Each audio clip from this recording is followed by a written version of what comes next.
Awesome. I don't care how old you are. I don't. Nice fish. Another dock bass.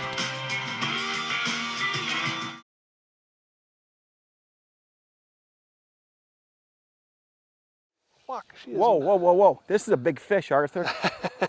Whoa. She's, Started over there, came all the way around. yeah, Oh, look at that she's- one. That's a nice walleye. Good fish. Boy, That- she's really staying down, She's Mike. digging, aren't she? Yeah. Look at her. Here she comes. Here she I'll comes. try not. Ooh, she's going under the boat. Oh, here she comes. Oh, look at that That's one. a good fish. That is a good fish. Nice job, buddy. Wow, look at that. Look That at that. is a big.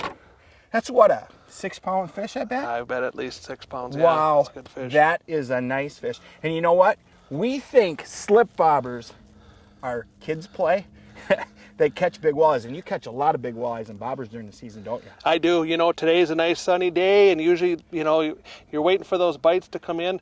Or set up on this rock pile, a little deeper water, and it was lunchtime. She took it. You know what? Let's get her back, and then let's talk about what we're doing. Sounds good. Wow. Hey, when a walleye gets hooked on that side of the boat and ends up on the back side, you know you got a fish. Yeah, when you got to chase them around, they stay down like that, you know you got a good one. Exactly, that was fun. Hey, Artie, what we're doing is we're bobber fishing in conjunction with pitch and jigs. We're throwing some crankbaits, doing a lot of different things. But we're over on Big Stone Lake on the Minnesota-South Dakota border where we can fish multiple lines. A slip bobber is a great way to maximize your odds for getting bit, isn't it? It is, yeah, and then with the 2 lines per person, it's nice with 2 guys. You get up on a rock pile, you can set up, get 4 bobbers out and work them. As soon as those bobbers slide into the rocks, down they go. Exactly. So you're maximizing your odds for getting bit. So Artie, tell us what we're doing. We've got a slip bobber, a split shot, and a hook. What have we got going on? Well, I really like the Super Glow hooks. They give a little added attractant, a little color on there with the bait. Just that little bit of difference sometimes is what makes it. Plus you got a real good quality hook, and on big fish like that, you got to have a quality hook on there.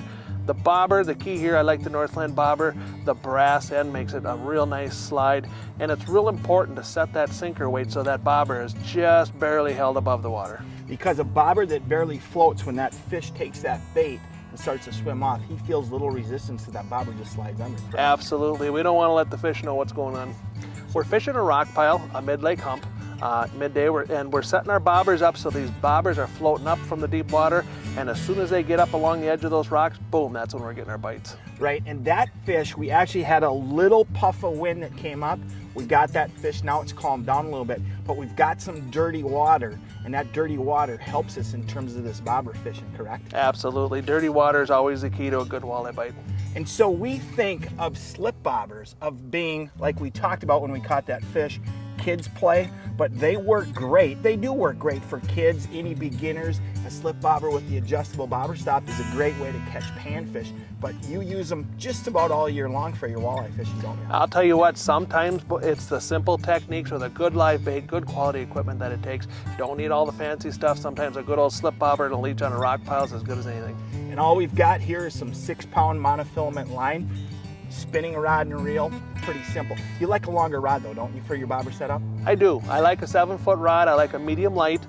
Real important on those hook sets, get the slack out of your line. You got a nice 7-foot rod with a medium light action. It's going to give you a nice little whipping action, get you a good hook set. And it's got some good shock absorption when that fish starts over there and he Absolutely. ends up back there. Be sure your drag is set for them big ones. Awesome. Hey, you know what? Let's get back set up and let's see if we can't get another one. Sounds good. So now that crawler can expand, I like to pinch the tail of the crawler off so that the fish doesn't have such a big target so he doesn't miss one of those hooks, and it leaves a scent trail in the water. Time to go fishing.